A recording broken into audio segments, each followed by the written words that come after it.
Hi Otters, welcome back. Hope the reading comprehension went well yesterday. I know you read chapter 22 to 24. Today I'm going to read 24 because there's some work that we need to do on this chapter. Once I read chapter 24, I will let you know the task that I would like you to complete, but it's quite a nice task I think you're going to enjoy today. So, chapter 24. What is this place? I asked her as she opened the gate and we stepped into the long back garden. We ducked down and hurried to the danger door. It was my grandfather's, she said. He died last year. He left it to me in his will. It will be mine when I'm 18. She turned the key in the lock. We're having it repaired soon. Then we'll rent it out. We stepped inside, carrying our parcels. Whisper slipped in at our heels. Don't worry though, she whispered. There's weeks before the builders come. I switched my torch on. We went into the room where we'd left him. He wasn't there. The room was silent and empty, as if he'd never been there at all. Then we saw Mina's cardigan behind the door, and the dead blue bottles on the floorboards, and heard Whisper mewing from the stairs. We went into the hallway, saw the shape of Skellig lying halfway up the first flight. Knackered, he squeaked as we crouched beside him. Sick to death of aspirin. I fiddled in his pocket, took 2 of the tablets out, popped them into his mouth. You moved, I said. All on your own, you moved. He winced with pain. You want to go higher, said Mina. Yes, somewhere higher, he whispered. We left our parcels there, lifted him together and carried him to the first landing. He groaned and twisted in agony. Put me down, he squeaked. We took him into the bedroom with high white ceilings and pale wallpapered walls. We rested him against the wall. Thin beams of light pierced the cracks in the boards on the windows and shone onto his pale, dry face. I hurried back down for the parcels. We unrolled the blankets we had brought. We laid them out with a pillow on the floor. We put down a little plastic dish for his aspirins and cod liver oil. I put an open bottle of beer beside it. There was a cheese sandwich and half a bar of chocolate. All for you, Mina whispered. Let us help you, I said.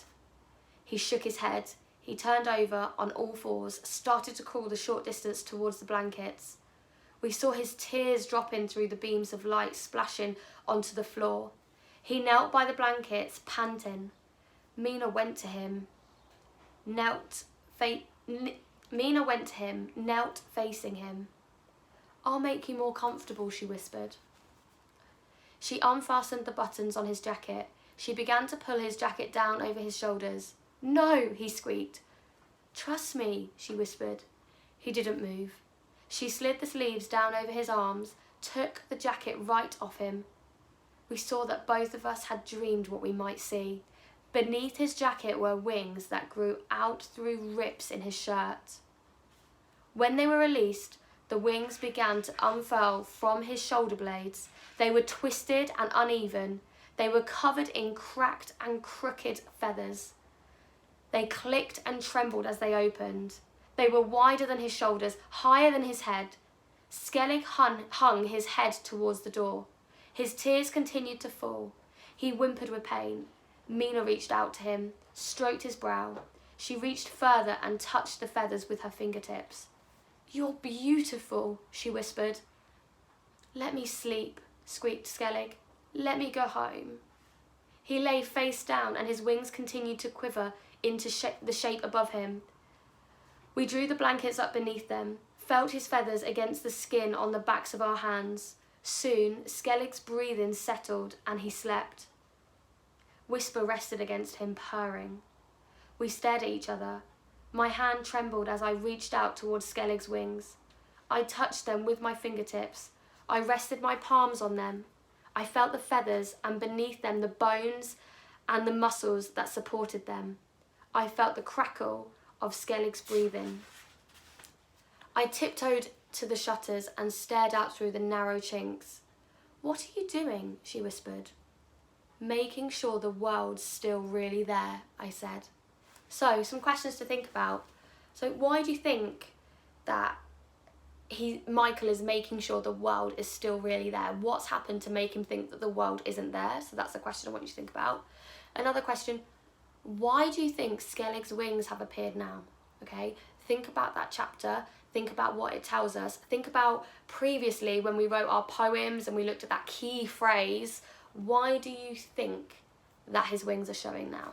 Okay, so there's a few questions I want you to think about. You don't have to write the answers down to them. I just want you to think about them in your heads or verbally with your parents or your siblings.